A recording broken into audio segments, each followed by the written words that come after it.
They don't come every year, you know. The old man is sitting at the edge of a rotting old pier, crooked legs dangling over the water.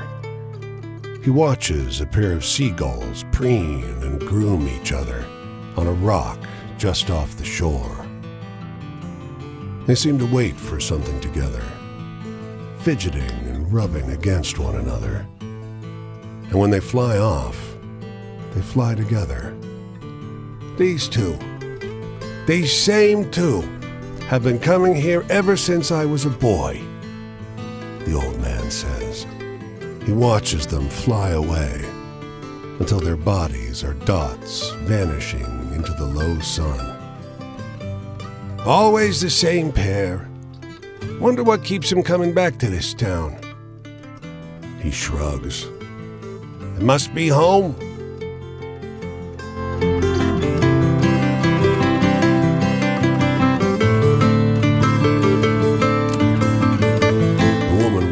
The small town square with the poise of Betty Davis, a confident stride and inimitable mannerisms elevating the sidewalk into a plush Hollywood carpet, and wrapped around her neck, a yellow velvet ribbon, bright as an ocean sunrise. You question a well-dressed man parked outside an oyster house. Prudish woman. I took her on a fine date and she didn't remove so much as a ribbon. Excuse me, can you step back from the coupe? That's the spirit. You decide to seek a second opinion. You talk with a waitress smoking outside a diner. Something funny about her. Just showed up one day. Doesn't work, doesn't live anywhere far as I know. Just around. Myself, I'd love to know who made all her beautiful clothes.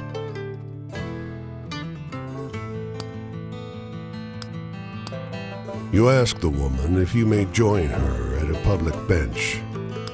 You may. Lovely outside, isn't it? Her eyes are a beautiful shade of brown. Beneath the yellow ribbon, a thick, fibrous scar wraps around her throat. Weather like this, it reminds me of Paris.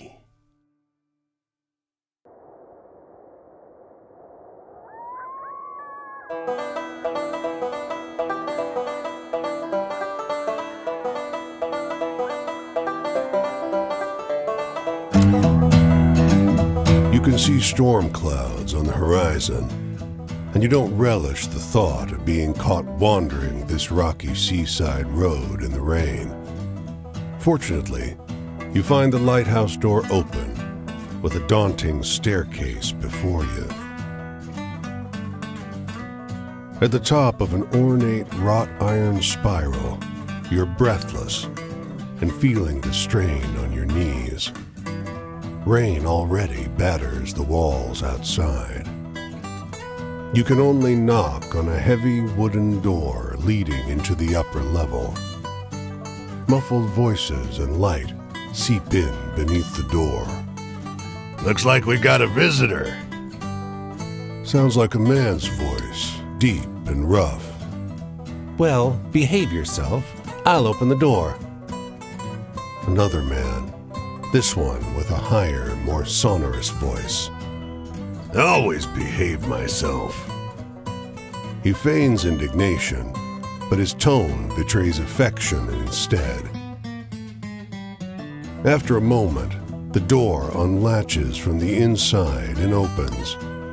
The man before you is tall and muscular, with a hint of a paunch beneath his wide chest. The heavy iron knob on the door looks nearly dainty in his huge hand. Didn't want to be out in this rain, did you? Come in. Despite the rough exterior, this room looks like a well-appointed parlor. There's a rug on the well-trod wooden floor and an enormously plush couch. And sat upon it is a stocky fellow grinning through a great hazel-colored beard. Tea? He offers, hoisting a teapot. "Oh, we manage."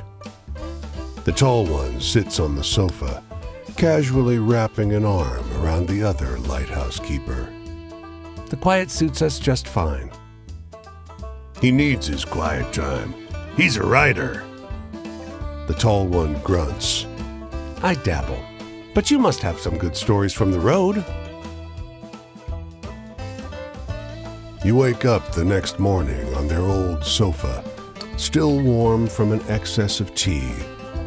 And cakes? There might have been little cakes.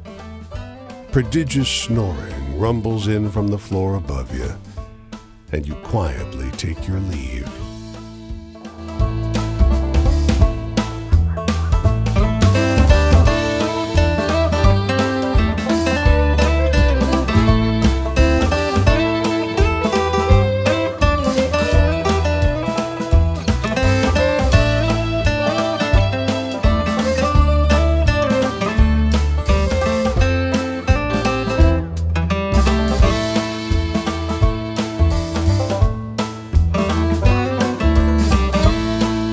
A dusty truck and a man on horseback pull up next to one another in front of the grocer.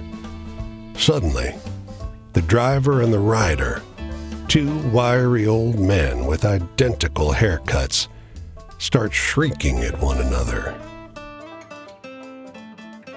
The man with the truck leaps into the street. "Brother!" he shouts. The one on the horse tumbles out of his saddle. "Brother!" he screams. They embrace in the road. 30 years, hollers the driver. The rider, tears streaming down over his face, corrects him. "No, 32! Everyone here is watching these two older men cry and hug one another in the middle of Main Street. Cars and wagons are backing up. People are yelling. "Take a photo of us," the driver begs you. Starts hauling a tripod out of the bed of his truck. As you usher them onto the sidewalk, the driver says, "Joe, I thought you were dead." The rider freezes. "Joe?" he blurts. "I'm not Joe." The two men stare at one another, each slowly recognizing something alien in their mistaken brother's face.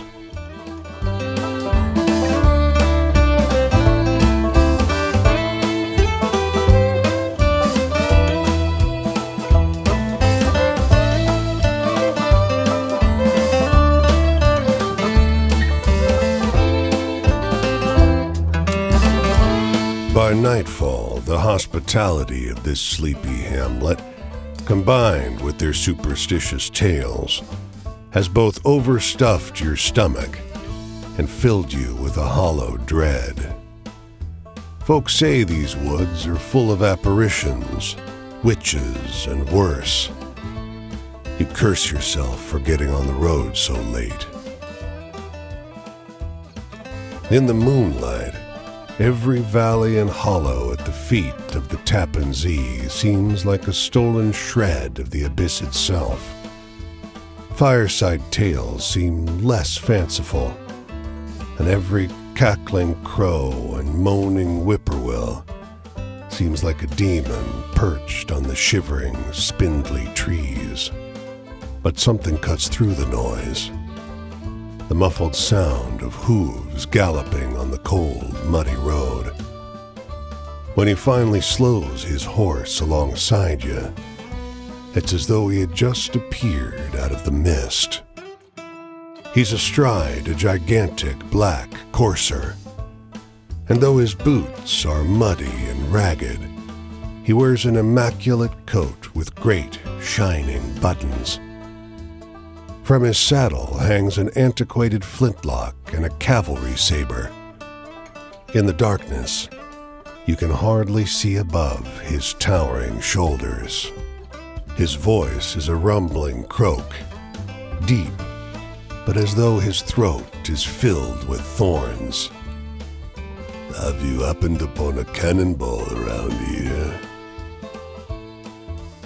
You can tell English isn't his first language. German is. His hand, so pale it's almost blue in the moonlight, grips the reins in a fist. You mumble an apology and watch as he silently rides away, back into the mist.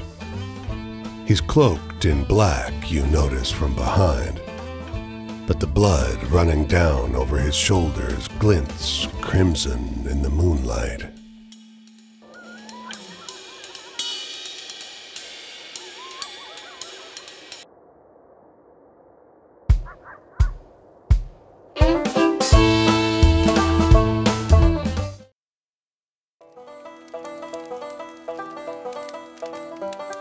Hey there, stranger. You're welcome to enjoy this fire with me, if you're respectful, that is. This here is my spot, and I ain't inclined to share it with any bad characters. You can call me Quinn. These here are my venturing companions. Cass is the big un, and the one with the spots is Flip. I usually beat my way on the rails, but the road news said this town was fat, and the weather was fine. So I'm taking in the sights and seeing what I can drum up. I'm in the mood for something real funny like.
Remember that one. A couple good jokes can get you out of a fix sometimes. Well, I don't know a whole lot about the past, but they say there's an Injun grave around these parts. Say it's haunted and full up with angry spirits. I used to love hearing stories of cowboys and Injuns fighting it up. Would swap tales with the youngins. But, well, I suppose if someone shot me, I'd be pretty vengeful too. I want to hear one of them venturing tales. Got any?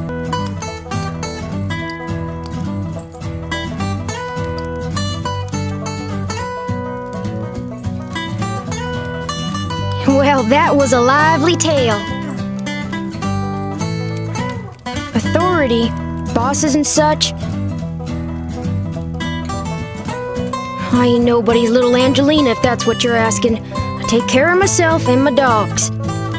I don't need no jocker looking out for me, so if you're offering, don't. Shoot, I thought I told you to be respectful. You want to keep enjoying my spot or not? Think about that. I want a story that scares me. Now I'm older, almost nobody can do it. Give me your best shot.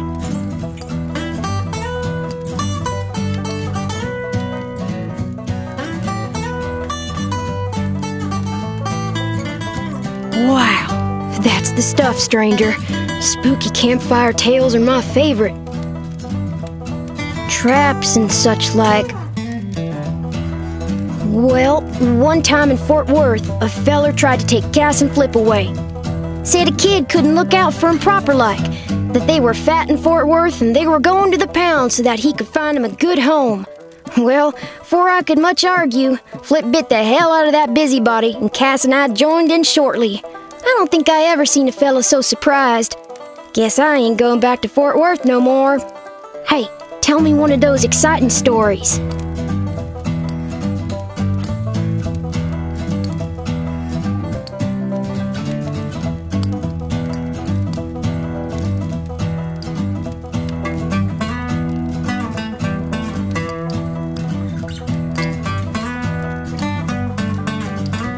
Oh, heck, the night's over already. I sure enjoyed talking to you, but I gotta get on. I think I'll see what's happening up the road this way.